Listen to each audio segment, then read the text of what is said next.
처음으로 한 달 넘게 입원했었습니다.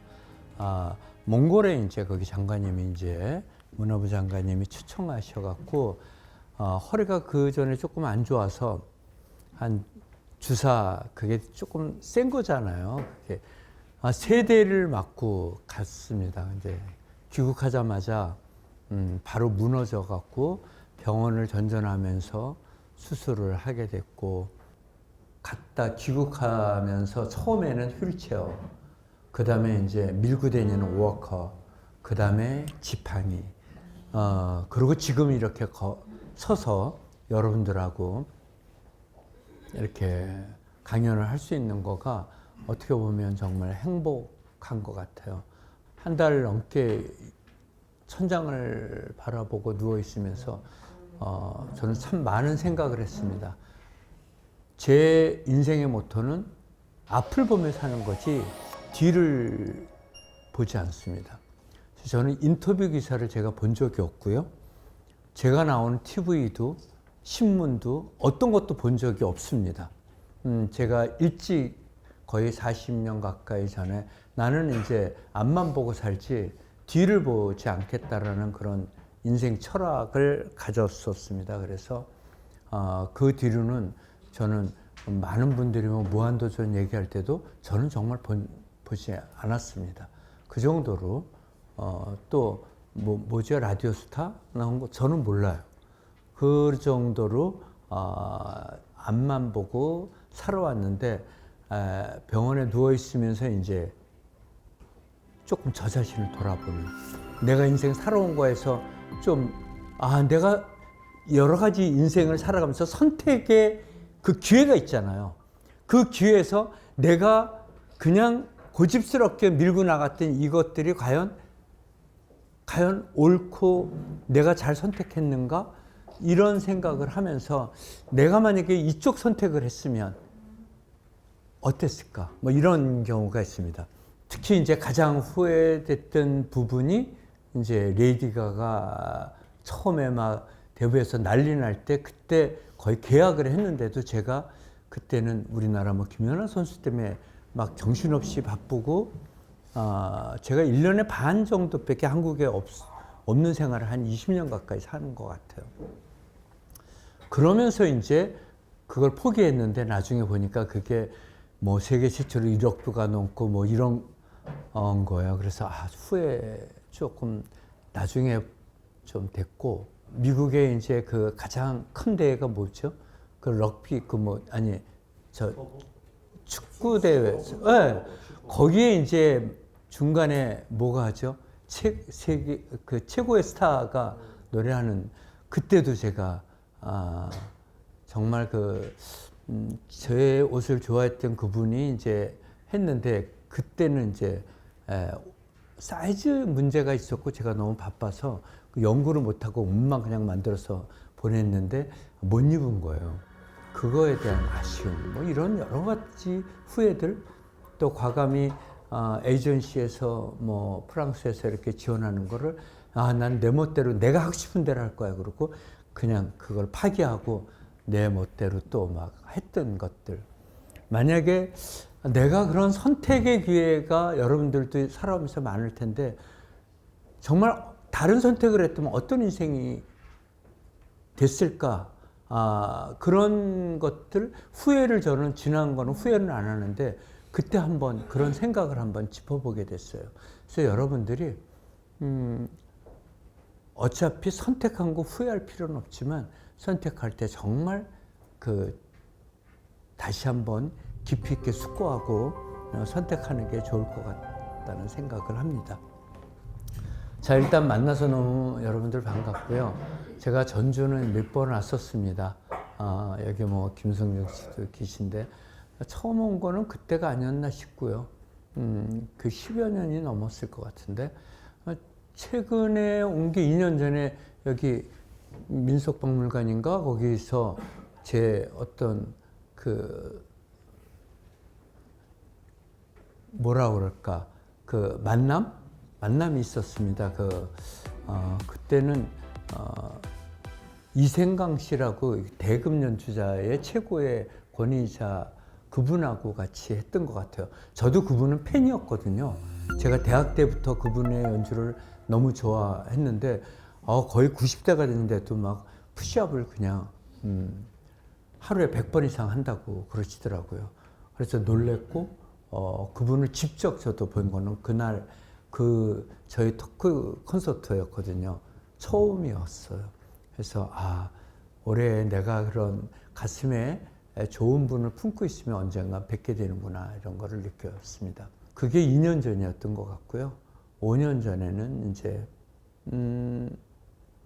여기 뭐죠? 여기 약간 궁전 같은 경의전인가요? 거기서 이제 한국관광공사에 제니하고 티파니인가 같이 제가 이렇게 홍보 영상을 찍으러 왔었습니다. 그게 벌써 찾아보니까 5년 됐더라고요. 2020년에 찍었더라고요. 그리고 그전에는 이제 여기 환경 이런 것 때문에 김승주 씨 추천으로 여기 왔었습니다.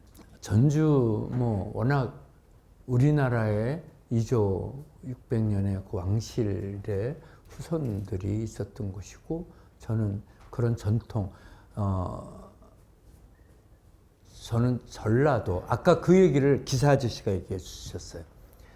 이렇게 전주하고 나주 때문에 전라도가 됐다는 얘기를 오늘 알았어요. 오늘 여러분들한테는 이제 제가 항상 강연하는 주제가 패션과 문화. 제가 디자인 생활 올해로 40년 됐습니다. 그래서 이 명함은 딱 40년 된 명함입니다. 그래서 저는 명함을 바꾸지 않습니다. 왜 그러냐면 내가 은퇴할 때까지 초심을 잃지 않고 이 명함을 그대로 쓰겠다. 그래서 이 명함 자체를 지금도 쓰고 있고요. 이 디자인도 똑같습니다. 주소만 이제 바뀌어서 제가 또 환경 이런 것도 생각하니까 직접 이렇게 하루에 몇 개씩만 써서 이렇게 다니는데 이게 땅이잖아요. 왜 이 명함 만들 때 땅을 했느냐? 가장 진실한 게 뭐지? 그거는 우리가 옛날에 땅 팥 심으면 팥 나고 또 콩 심으면 콩 난다는 그런 게 있잖아요. 그만큼 땅이 가장 진실할 거야. 이런 거가 있었고 또 봉투처럼 했던 거는 내 마음을 담아주고 싶다는 명함 하나 항상 그냥 의식적으로 주고받는 게 아니라 내 마음을 주고 싶어.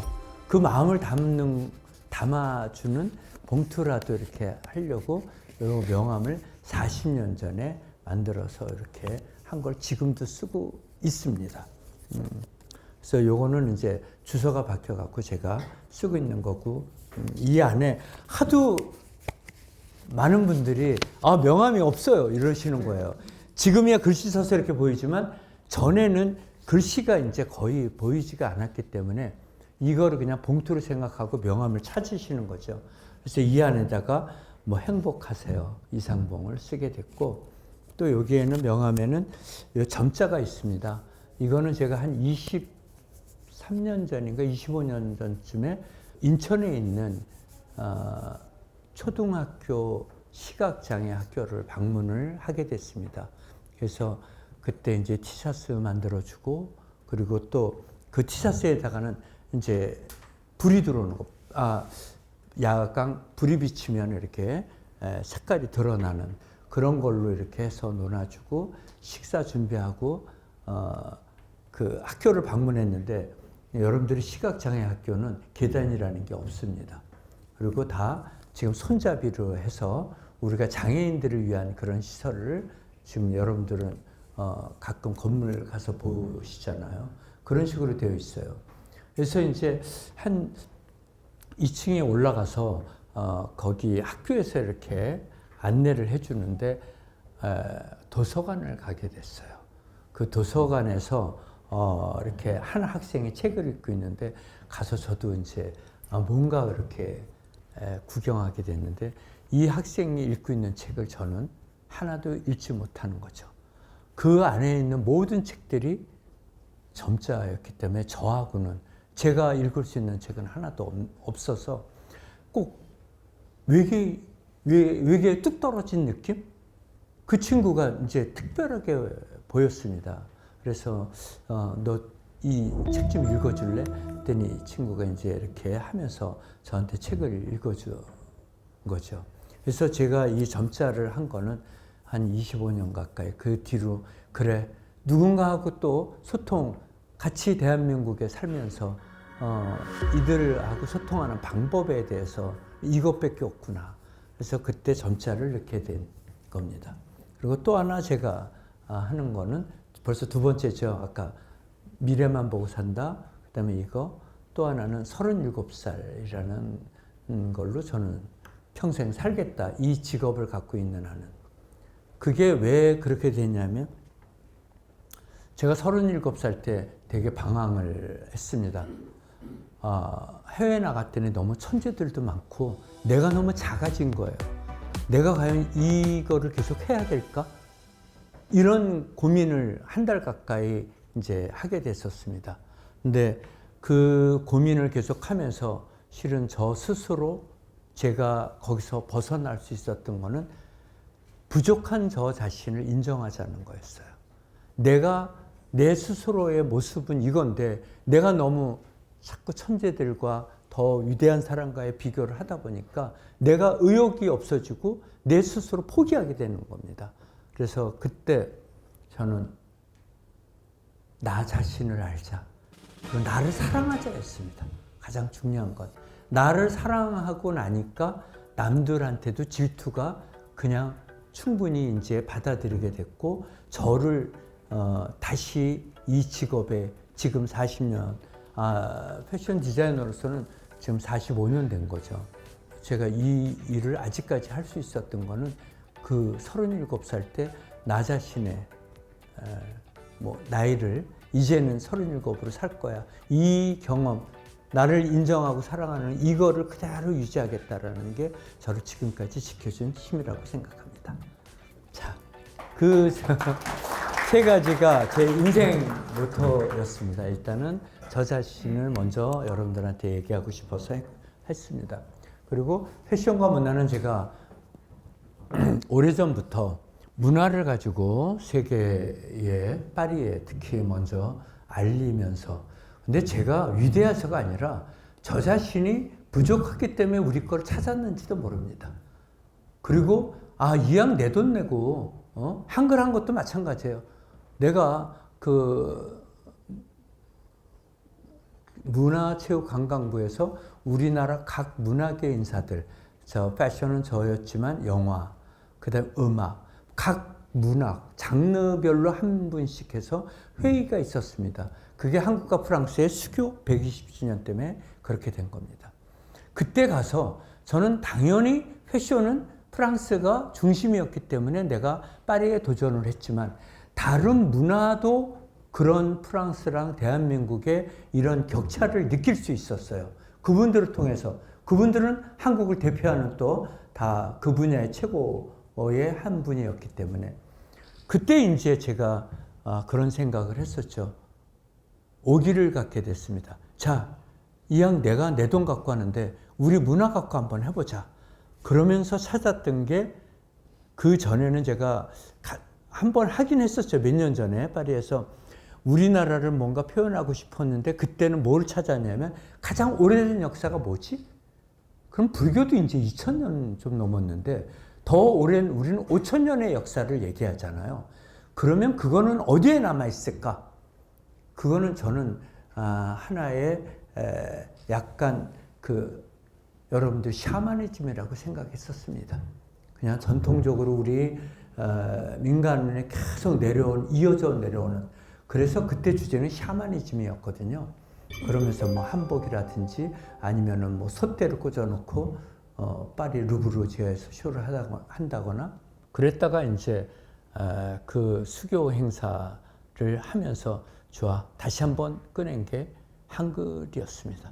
그래서 한글은 저한테 어떻게 보면 쉼을 지어주기도 했고 또 가장 저한테 축복을 해준 것도 한글이 아닌가 생각됩니다. 한글만 계속 할 수는 없으니까 한글과 이제 나오겠지만 그래서 제가 우리 문화를 가지고 한 것들, 우리의 그게 전통이 됐든 아니면 저의 스토리가 됐든 그러면서 이제 패션과 문화라는 강연 주제로 우리의 문화를 세계로 알리겠다라는 그런 개념으로 제가 저의 꿈을 조금 내려놓을 수도 있었죠. 세계적인 디자이너라는 그런 것들을 좀 내려놓자.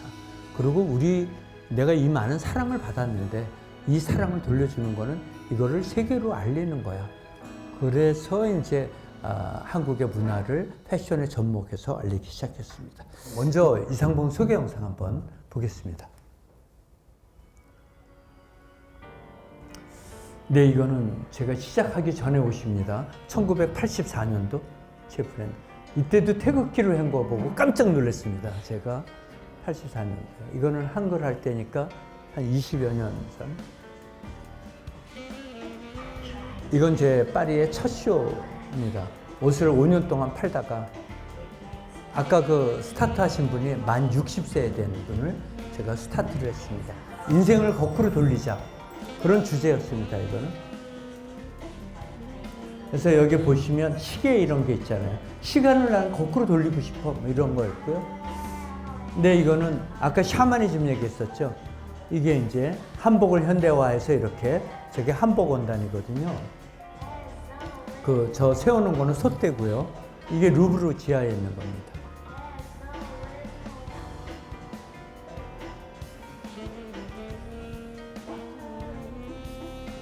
이때도 이제 한글에 이제 훈민정음 갖고 뭐 한다거나 한글을 시작한 게 이제 제가 벌써 20년이 됐습니다. 이건 파리 쇼 준비하는 과정입니다.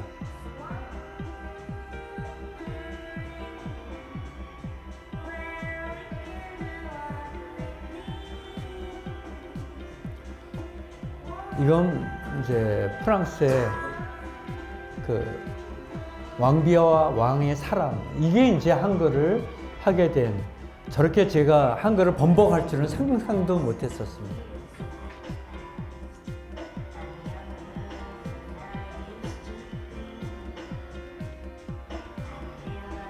네, 이때 글씨는, 서체는 저랑 친분을 나누고 있었던 장사익 선생님의 서체였고, 또 이목성이라는 화가의 두 분의 서체 갖고 했었습니다.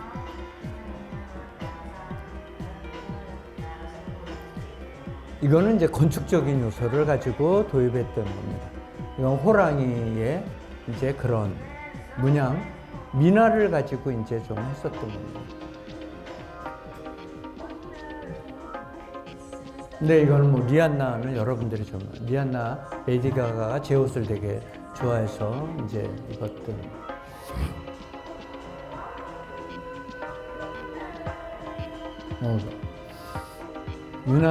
김유나를 많이 아실 거고요. 이 핸드폰은 요즘 사람들은 잘 모르더라고요. 원래는 저게 나이 드신 분들을 위해서 한 건데, 이거는 독도는 한국땅이라고 해서 차에 저 한글은 다 우리나라 이름 갖고 있습니다.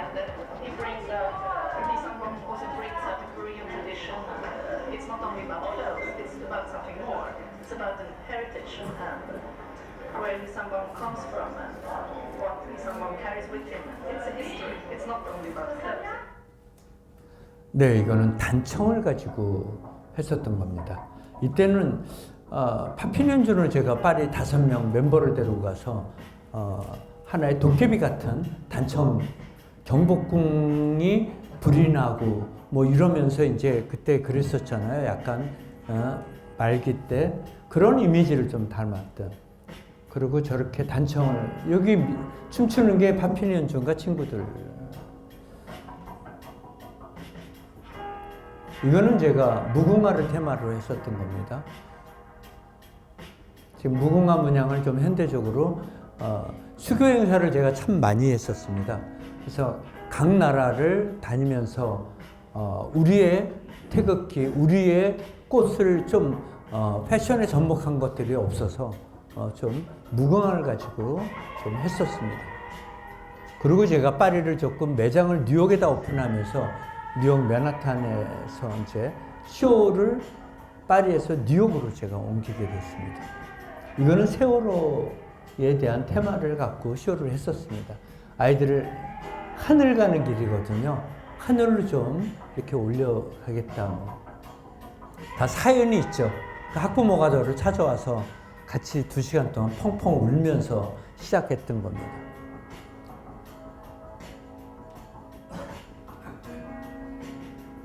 이거는 이제 안중근, 제가 거기 하얼빈을 초청받아서 쇼할 때 안중근 테마를 쇼했던 겁니다. 그래서 이 테마는 그때 러시아 시대거든요. 그 하얼빈은 실은 러시아 땅이었습니다. 그때만 해도 중국 땅이 아니었습니다.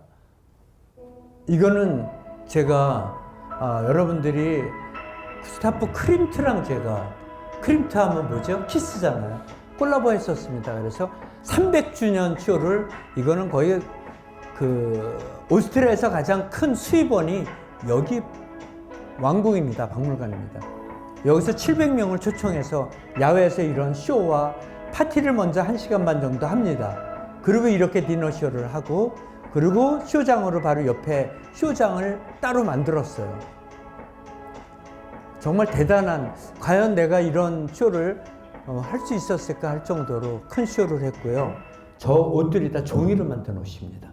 지금 이쪽에 이 옷들은 다 종이고요. 이거는 어떻게 보면 서양과 동양과 서양, 또 어떻게 보면 우리나라랑 외국의 드레스 상징적인 것들이라고 볼 수 있죠. 이런 것들은 매듭을 가지고 했던 거고, 머리도 약간 속머리 비슷하게 이제 했던 거죠. 이거는 이제 여러분들도 뭐 잘 아시겠지만 엘레라는 프랑스 잡지에 이 옷이 소개됐던 그런 겁니다. 한글은 저한테 이상봉에선 빼놓을 수 없는 거기 때문에 처음에는 사명감으로 안감이나 부분적으로 이렇게 보여주려고 그랬는데, 하다 보니까 바이어들이 이 한글이라는 것 자체에 대해서 모르는 겁니다. 저도 깜짝 놀랐어요. 제 프랑스 스태프들이 내가 이렇게 대화하고 같이 일을 했는데 왜 이들이 한글을 몰랐을까? 우리나라가 문자가 있는 걸 왜 몰랐지? 그래, 제가 나중에 판단한 거는 유럽에는 말은 다 다르지만 문자는 비슷하잖아요. 그래서 많은 사람들이 중국의 문자나 일본의 문자를 쓰는지 알고 있었던 겁니다. 그래서 제가 깜짝 놀라갖고, 이렇게 나중에 또 바이어들이 너무 아름답다는 거예요. 우리가 공부할 때는 이게 하나의 과학적인 얘기만 많이 했었습니다. 그렇지만 미학적으로 아름다움에 대한 거를 한글에서는 별로 저희가 공부할 때 몰랐었거든요. 우리 한글 배울 때는 어떻게 했죠? 사각형에 가두고 그 안에다가 훈민정음체처럼 딱 맞추는 걸 많이 연습했었습니다. 저희 시대 때는. 지금은 그렇게 안 하겠지만, 저는 그런 것들이 너무 싫어서 나중에는 어린애들이 쓰는 글씨 뭐 이렇게 다양하게, 태극기도 한번, 지금은 우리나라 뭐 문체부도 태극기를 이렇게 막 바꿔서 하지만 그걸 처음 시도한 게 저였다고 생각을 합니다. 한글이고요. 그 다음에 이런 붓글씨, 이거를 한글을 저는 지금도 미안한 게 우리나라에 한글을 판매한 거는 5년 뒤였습니다.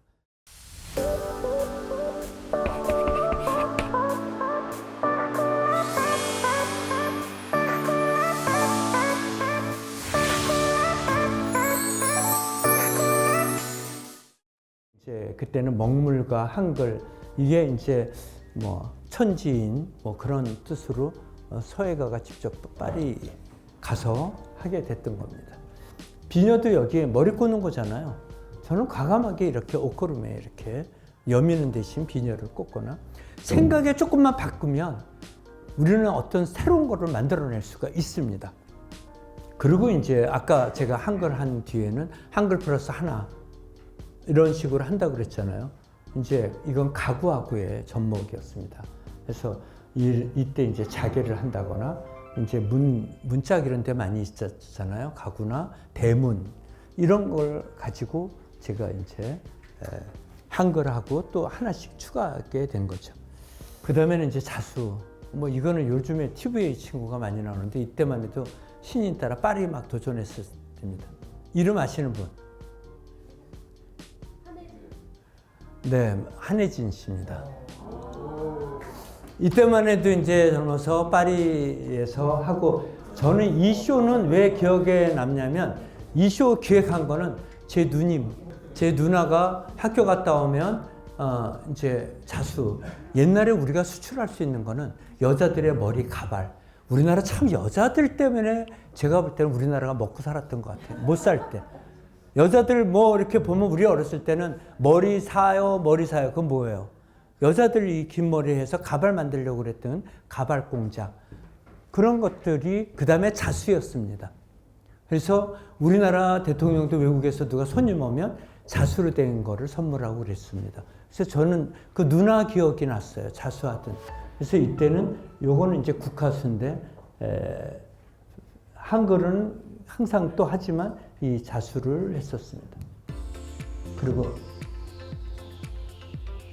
이거는 이제 제가 서울시 홍보대사를 오랫동안 했었습니다. 그래서 서울시 홍보대사 하면서 이때 서울시가 여러분들은 아실 것 같은데 디자인 올림픽이라는 걸 했었습니다. 서울시에. 그래서 그 디자인 올림픽을 홍보하기 위해서 제가 그 디자인 올림픽의 마크가 이런 거였습니다. 지금 이렇게 원에다가 조각조각 삼각형. 이 디자인 원류가 조각보에서 나왔기 때문에 이 테마는 조각보였습니다. 그래서 큐비즘이라는 미술적인 거를 조각보에다가 같이 해서 입체적인 조각보, 그리고 요거는 이제 날리게 하는 그런 거를 했었습니다. 그래서 이거를 끝나고 나서 광주 비엔날레 제가 또 홍보대사를 오랫동안 뭐 했고 영국의 전시로 이어지는 그런 거를 했었습니다. 그리고 이제 이 옷들이 많은 외국 스타들한테 입혀졌던 것 같아요. 아까 얘기한 레이디 가가나 또 뭐 리안나 이런 친구들이 많이 이런 의상들, 이게 이제 다 가죽으로 만든 의상이고요. 이건 호랑이 같은 느낌, 민화. 그래서 한국적인 민화적인 걸 건축에다가 접목을 한 겁니다. 그래서 약간 세죠. 약간 라이. 그 다음에 매듭. 이게 지금 다 매듭으로 지금. 그래서 이 매듭은 우리나라에서 저런 매듭을 하는, 제가 이걸 하면서 가장 느끼는 건 우리나라 문화들이 점점 사라져가고 있는데, 그 뭐 이수자 뭐 해갖고 이렇게 약간 전수자 해갖고 가지만 그거는 자녀들이나 아니면 국가의 그나마 지원으로 버티는 거지, 우리 문화들이 점점 사라져가고 있습니다. 그 중국이나 일본은 거기에 비해서 그 많은 문화들을 계속 이어져 내려오는 걸 아는데, 한국은 자꾸만 우리의 전통 문화들이 사라져가는, 아무래도 전쟁이라는 걸 또 겪고 또 급격한 산업 발전으로 인해서 우리가 많은 문화를 또 잃어가는 게 아닌가 싶습니다. 그런 것들을 우리가 다시 후손들을 위해서는 찾아야 되겠죠. 그 다음에 이제 이거는 산수화입니다. 그래서 지금 이 옷 같은 경우는 외국 박물관에도 소장, 여기 딱 2벌 있는 건데 이 한 땀 한 땀이 몇천 개의 땀으로 만들어진 겁니다. 그래서 겨울, 눈 오는 겨울. 뭐 저거는 약간 그 수묵화 형식으로 한 거고요. 그리고 이거는 그 유명했던 단청, 가장 한글보다 더 많은 사랑을 받았던 건 이 단청이었던 것 같아요. 이 단청은 아프리카는 아프리카 자기네 거 테마라고 그러고, 제가 저기 페루 초청받아서 갔더니 감사하다고 뭐 잉카를 표현했는 줄 알아요. 근데 정말 이 단청은 지금 이것도 영국 박물관에다 지금 소장되어 있는 것들입니다. 그래서 제 옷들은 좀 세계적인 박물관에 좀 많이 소장되어 있는데, 그때 단청이 정말 많은 사랑을 받았고 재고가 저희 창고에 하나도 없을 정도로. 그래서 작년 쇼에 제가 20년 가까이, 저게 얼마 됐죠? 12년이니까 한 10 몇 년 만에, 13년 만에 다시 단청을 테마로 했었습니다. 작년에. 이거는 창살입니다. 단청이 있으면 창살이 있어야 되겠죠. 그래서 창살을 가지고 이렇게 문고리 같은, 요렇게 이런 거는 우리 디자이너들 때문에 했어요. 제가 옆에서 생각나는 거예요. 우리 어렸을 때 결혼하면 그 아줌마들이 막 난리치고 문구녕 이렇게 창어지 그거 있었잖아요. 옛날에 유리문이 어디 있었어요? 다 창어지였죠. 그 얘기를 이제 물어봤어요. 저희 디자이너 여자들한테. 아무도 모르고 있는 거예요.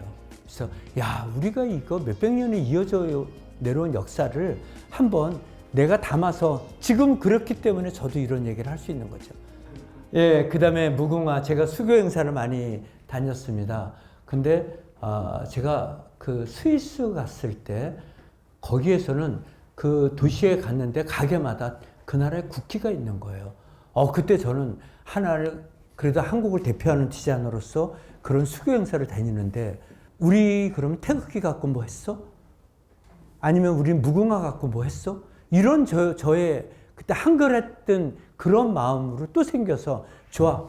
내가 무궁화는 제가 런던 전시할 때 태극기는 했었거든요. 무궁화 갖고 할 거야. 그래서 무궁화를 현대적으로 표현했는데 이 옷도 많은 사랑을 받아서 거의 제가 창고에 없는 것 같아요. 이게 하나하나 다 조각으로 만들어진 겁니다. 프린트가 아니라. 그리고 이거는 이제 저도 힘들 때가 좀 있었습니다. 그래서 세상은 다 비워야 돼. 그 다음에 여러분들을 잘 있잖아요. 사랑도 필요 없어, 뭐도 필요 없어. 뭐 그 글씨를 써놓고 제가 쇼를 준비한 것 같아요. 내가 무슨 잘못을 했지? 난 그런 거 없는데. 그러면서 쇼 준비를 뉴욕에서 하면서 비움의 미학으로 모란 꽃, 이게 부귀영화를 나타냅니다. 그래서 이 애가 눈물로 다 사라지면서 나는 새로운 비움의 미학을 내가 공부할 거야. 뭐 이러면서 쇼를 했던 것 같아요. 그리고 이제 책가도. 이 책가도는 실은 중국에서 나온 거잖아요. 그래서 여기서는 한국의 민화 자체가 없습니다. 한국 사람의 옷 입은 것도 없어요, 원래는. 다 중국의 어린아이, 뭐 이런 건데, 한국에서 꽃을 피운 겁니다. 중국은 일찍 사라졌는데. 근데 저는 그걸 현대화해서 책꽂이를 한 거고, 이거는 옛날 거에 그런 모습으로 제가 문양을 만든 거죠. 그래서 책가도를 가지고 제가 빨리 좀 넘길 거예요. 그리고 콜라보레이션, 이거는 이제 많은 아티스트라고 작가 한 것들입니다. 무용과 그 다음에 김규리 씨랑 한 거, 또 외국의 유명한 작가들하고 콜라보해서 쇼한 것들이고요. 그리고 이거는 저는 이제 인테리어도 많이 관심이 갔어서 건축에 이렇게 대문에도 다 똑같은, 저는 아파트를 살아본 적이 없었던 이유가 누구나 똑같은 집에 같이 사는 거가 싫었어요. 내 영혼은 다른데 왜 그들과 똑같은 생각을 해야 돼? 그래서 입구에 이런 것들을 이제 바꿔주자. 그리고 벽지도 선택을 해서 고르게 해주자. 뭐 이런 마인드를 갖고 했었습니다. 이거는 제가 어디 건축하고 했냐? 광주에 아시아나 만든 데가 어디죠? 금호건설하고 콜라보를 했던 것 같아요. 근데 이거는 자동차. 아까 이제 보셨겠지만, 한글을 하고 태극기를 갖고 하는데, 이거는 이제 태극기잖아요. 여기에 있는 한글은 이름입니다. 한국을 대표하는 거는 누구야? 솔직히 국회의원도 아니고 대통령이 대표를 하겠지만 국민이잖아요. 그래서 모든 이름을 1000개를 만들었습니다. 1000개를. 여러분들 이름도 이 안에 다 있을 수도 있어요. 1000개 이름을 해놓고 그걸 가지고 이제 제가 패턴을 만들었습니다. 그래서 나중에 한 250개 넘으니까 쓸 이름이 없어갖고 교과서, 영웅, 모든 이름을 다 진짜 여러분들 한번 써보세요. 친구 이름 다 쓰고 그래도 100개 넘기 힘듭니다. 의외로. 가족 이름 다 써도. 그래서 그런 한글을 또 이름 갖고 하고, 이거는 이제 제가 런던에서 전시할 때 우리나라 이제 영부인께서 전시에 오셨어요. 대통령은 이제 다른 일정 때문에 못 오셨는데, 그때 이거를 자기도 갖고 선물 받았다고 하시더라고요. 그래서 일기장에 제가 항상 살아오면서 부끄러운 게, 내가 해마다 맹세를 어렸을 때 했는데 일주일 열흘을 못 넘기더라고요. 그래서 죽는 날까지 하늘 우러러 부끄럼 없이 뭐 이런 서시를 갖다 넣었습니다. 뭐 그리고 여러분들 핸드폰, 이거는 거의 몰라요. 많은 사람들이. 이때 10,000개를 콜라보를 했는데, 이 핸드폰은 프라다폰 다음에 제게 나왔거든요. 근데 너무 일찍 바로 일주일도 안 돼서 매진돼 갖고 이 폰이 나온지도 모르는 분들이 많더라고요. 여러분들 아시는 분 있었어요? 모르잖아요. 가장 소중한 게 뭘까? 옛날에 저는 사랑이었습니다. 근데 나중에 아이들하고 하면서 꿈이었으로 바뀐 거예요. 꿈이 없으면 우리가 어떻게 살아가지? 나는 죽을 때까지 사랑을 할 거야. 또 죽을 때까지 꿈을 꿀 거야. 이런 것들을 가지고 꿈이라는 걸로, 이게 어디냐면 우리나라 통일부 그 건물에 했던 겁니다. 이거는 지금 영국의 50개 그 현대 도자기에 선정이 돼서 영국 B&A 뮤지엄에 전시되어 있는 건데요. 이거는 제가 한글 도움인 것 같아요. 이거는 이제 제가 뭐 옷 하나 싸들고 그 장사익 선생님 찾아가서 별에는 밤 하나 써주세요. 그래서 별에는 밤 장사익 선생님 글씨입니다. 여기서 가장 아픈 거는 어머니잖아요. 마지막에. 어머니라는 단어는 우리가 영원히 죽을 때까지 저는 아버지보다 어머니를 찾았던 것 같아요. 네, 이거는 제가 콜라보 했던 것들이고요. 그 다음에 이제, 이것도 해드리고 싶은데 ESG는 정말 필요합니다. 환경에서 아니면 이 지구를 위해서 이제 ESG, 환경에 대한 ESG는 이거는 지금 매경하고 환경재단하고 같이 해서 지금 4기, 5기째 우리 여러분들처럼 대표님들 또 나름대로 중요한 분들을 모시고 이 과정을 하고 있거든요. 그래서 저도 거기 일기 나와서 ESG에 대한 얘기를 합니다. 디자이너로서 역할은 뭐지? 다 자기의 일이 있잖아요. 그 자기 일 중에서 어떻게 이것을 갖다가 우리 그 환경하고 연결 지을 수 있는가는 여러분들이 생각하시면 좋을 것 같아요. 환경재단하고 소나무 운동 했었고, 저는 이런 학생들하고 이런 운동하고 있고요. 그 다음에 손수건은 서울시 교육청하고 코로나 때문에 뭔가 해야 된다. 그래서 자, 우리가 그 종이 타월을 조금 줄이자. 그 운동으로 손수건 운동을 해서 디자인을 해서 제가 제안을 해갖고 이렇게 같이 교육청하고 했었습니다. 이런 손수건 디자인이 있고요. 그 다음에 It's okay. 저는 이것 때문에 제가 어디 있죠? 그 홍보대사를 했었는데 어느 도시에 괜찮아. 이겨낼 수 있어. 저는 이 운동이 한 6개월 정도 되면 없어질 줄 알았어요. 근데 이게 3년이 갔잖아요, 코로나가. 이때 제가 이제 우리 이제 직원이 있던 친구랑 이게 괜찮아. It's okay. 뭐 이런 운동을 시작을 했었습니다. 저는 디자이너도 나름대로 사회운동을 해야 된다고 생각해요. 그 다음에 마스크 운동도 왜 그러냐면, 이 하얀 마스크 쓴 게 너무 싫었어요. 환자 같고. 그래서 제 마스크에 먼저 이렇게 장난을 치기 시작했습니다. 그런 것들이 이제 운동이, 여러분들은 디자인이라는 것은 아주 전문적인 지식이 없어도 할 수 있습니다. 그런 어떤 생각의 전환만 조금만 하면.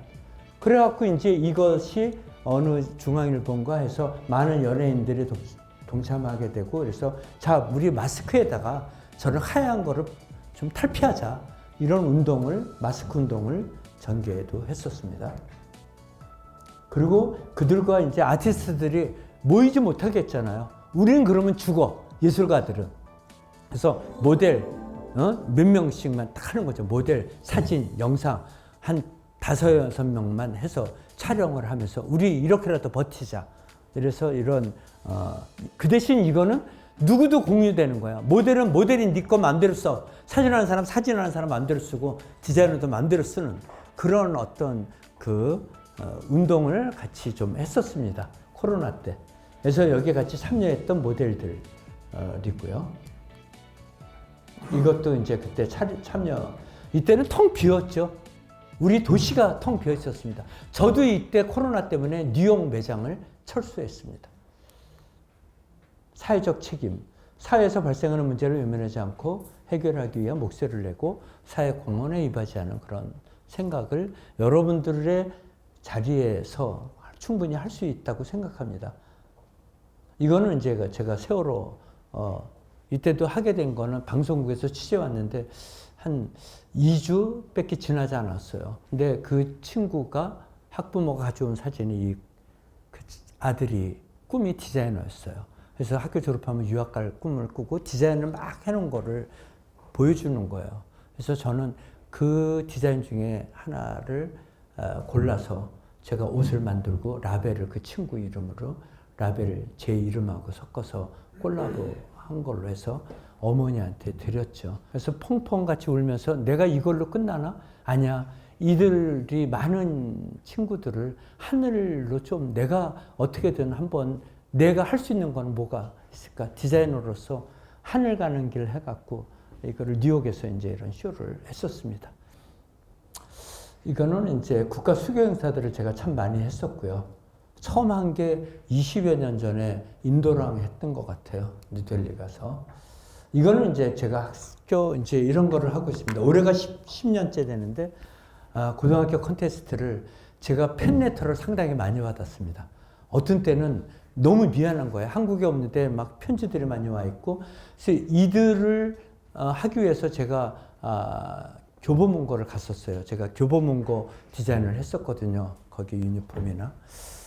근데 거기에서 이들을 위한, 학생들을 위해서 책을 사줄 만한, 도움을 줄 만한 게 없어서 제가 나중에 그 한 개 컨테스트를 만들어서 공부할 수 있는 기회를 주자. 그래서 학생들을 위해서 이런 컨테스트를 올해 10주년이 됐습니다. 너무 뿌듯하고요. 근데 이것 또한 이것도 공격받았었어요. 참 우리나라는 조금 문제 뭐 되면 막 공격하는 게 문제예요. 자, 이거는 이제 작년에 이제 했던 몽골 학생까지 제가 초청을 해서 이제 했습니다. 그래서 올해도 외국의 학생들도 좀 초청을 해서 한국이 이제는 중심적인 세계의 고등학교 콘테스트는 우리나라 저희 이거 하나거든요.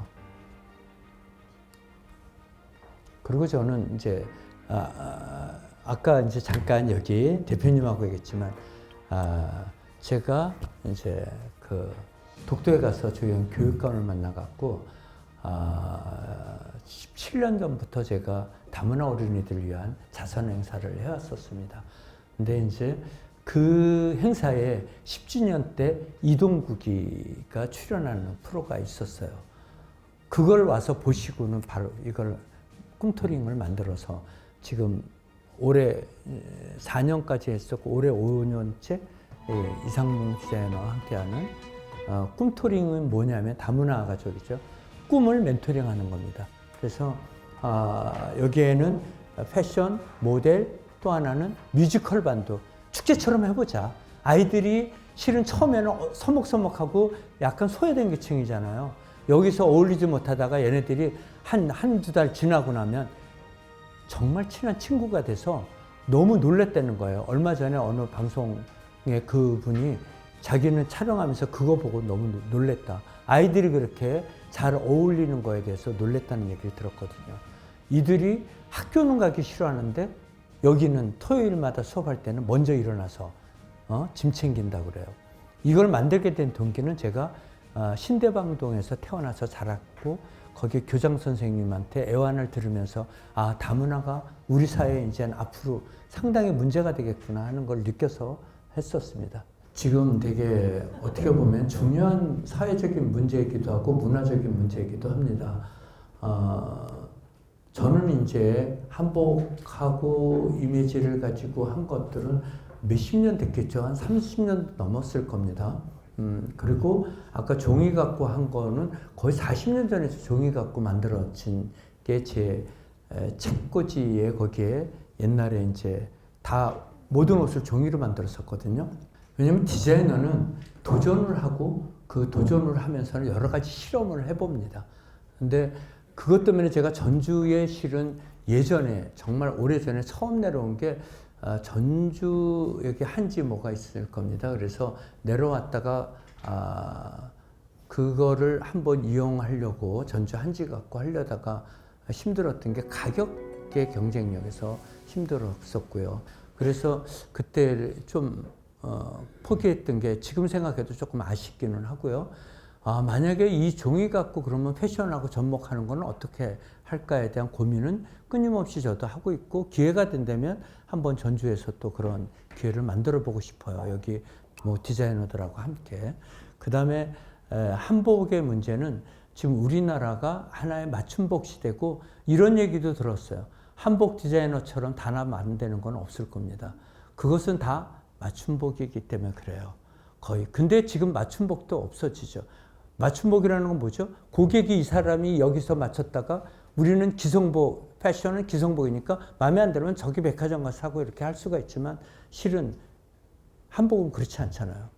다 한 달이 건너면 아는 사람인데 내 고객이 어디 갔어? 다 알 수 있는 거고 그 다음에 지금 그거를 떠나서 이제는 다 대여를 한다고요.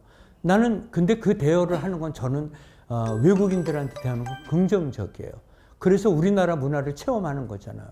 가끔은 옛날에 제가 이런 얘기 해도 되는지 모르겠지만 어느 디자이너 선생님하고 파리에서 이건 몇십 년 전 얘기입니다. 20몇 년 전 얘기인데 그 한복 쇼가 있었는데 거기에 한복을 입고 운동화를 못 갈아치는 거죠. 고무신을.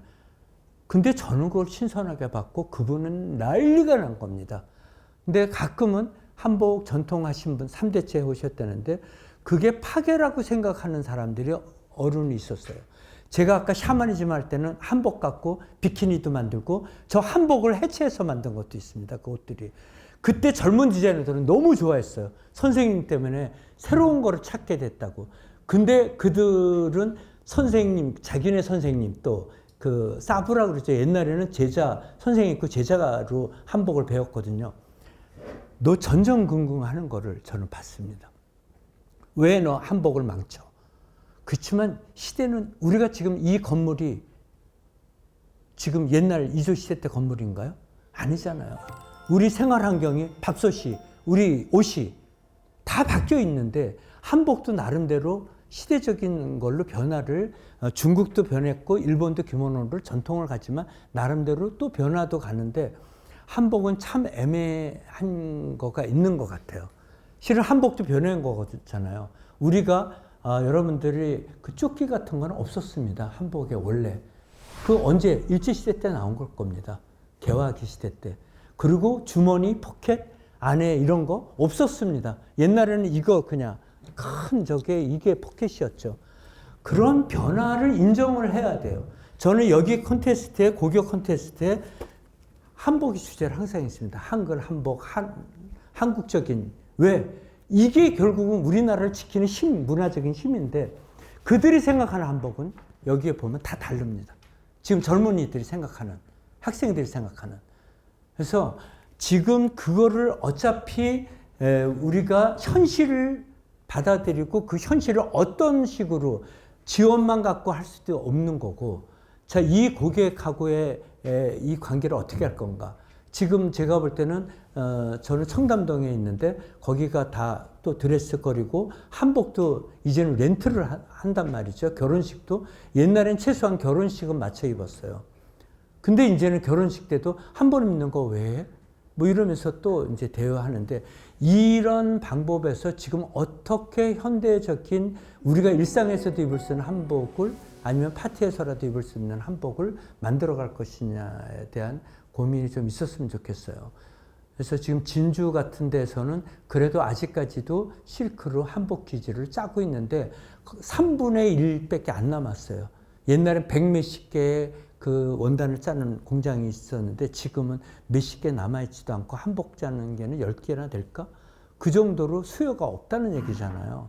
그러니까 이 한복을 하시는 데는 가장 중요한 거는 같은 직업을 갖고 있는 한복 디자이너들이 어떻게 이 난관을 지금은 한복만이 어려운 게 아니라 우리 패션도 어렵습니다. 패션도 어렵고 한복도 어렵고 자 이거는 대한민국 전체가 지금 다 어려운 시기니까 우리가 잘 극복을 해 나가야 되겠죠. 개성은 개성대로 필요하고 하지만 시대적으로 우리가 변해왔듯이 지금 현대에 우리가 이제 모든 가구나 우리가 생활하는데 자동차가 있고 학교 책상이 있고 이게 옛날엔 그냥 앉아서 했잖아요. 다르잖아요. 그럼 거기에 맞는 것들을 어떻게 찾아낼 건가? 그리고 한복 디자인의 단점은 인체에 대해서 모른다는 거예요. 다 평면 재단화되어 있습니다. 이게 옛날에는 다 가구로 우리 원단을 요만한 걸로 직각으로 짰잖아요. 그 상황에서 우리가 그 재단을 되어지고 인체가 거기에 차라리 그 옷 속에 들어가는 거였지만 서양은 아니거든요. 인체를 위한 옷이 된 거죠. 이거를 바꿔야 돼요. 인체 공부도 하고 패턴 공부도 해서 어떻게 우리 움직임과 인체에 어울리는 거를 접목을 할 건가에 대한 고민을 좀 한복 디자이너들은 또 할 필요가 있을 것 같습니다. 오늘 선생님이 그 장사익 씨 글씨를 많이 활용을 하셨다는 얘기를 듣고서 장사익 씨는 가수인데 그렇잖아요. 어떤 그런 그 한글 폰트를 그렇게 잘 만드셨을까 하는 생각이 들어서 왜 그 장사익 씨 글을 이렇게 채택을 해서 많이 활용하시는지 그걸 한번 궁금해서 제가 여쭤봅니다. 네, 장사익 선생하고의 인연은 오래됐습니다. 이 사람 데뷔할 때. 그때 이제 제 많은 지인들, 황청원 시인, 또 이제 무용하시는 홍신자 선생님 이런 쪽에 같이 어울리면서 그 장사익 선생님을 알게 된 거죠. 그래서 지금 데뷔 30주년 하셨거든요. 그때 저는 알게 됐는데 이분이 저한테 한 10여 년 전에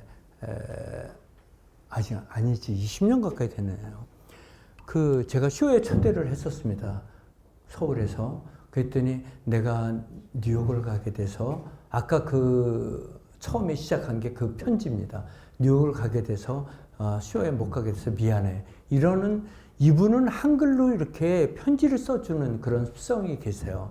그래서 저는 편지는 여러분들 버리지 않잖아요. 자, 온라인 이거는 지울 수 있지만 편지는 저는 옛날에 그 팬들이 보낸, 학생들이 보낸 걸 지금도 간직하고 있거든요. 그것처럼 그대로 이렇게 보고 있다가 바로 그걸 쓰게 된 거죠. 그래서 장사익 선생님은 제가 물이라는 표현을 썼었습니다. 그 글을 보고 이건 물이야. 아까 말씀하셨듯 흘러가는 그런 체고요. 또 이목상 선생님이라고 이제 화가가 있습니다. 그 친분이 있어서 그분은 제가 불이라고 그 표현을 했어요. 글이 그냥 강하게 이렇게 뭐 이런 그 꺾임이 있어서 불과 물 갖고 처음에 한글을 시작했던 거거든요. 그래서 저는 누구나 자기만의 글씨체가 있습니다. 그것을 잘 쓰고 못 쓰고를 떠나서 가끔가다 한 번씩은 여러분들이 소중한 사람한테는 사랑해라든지 그 간단한 문구라도 이렇게 해주면 그게 그 사람한테는 소중하게 문자 100자 쓰는 것보다 더 소중하게 와닿을 수 있습니다. 글씨를 이제는 잘 쓰고 못 쓰고가 아니라 내 마음을 전하는 그게 더 소중한 것 같으니까 여러분들이 이왕이면 뭐 그게 또 한글 운동이기도 하고요. 여러분들이 직접 그냥 한 글자라도 써서 이렇게 지인이나 아니면 가족한테 이렇게 해주면 정말 그거가 가장 큰 값진 선물일 것 같습니다. 여러분의 꿈을 응원합니다. 이걸로 마치고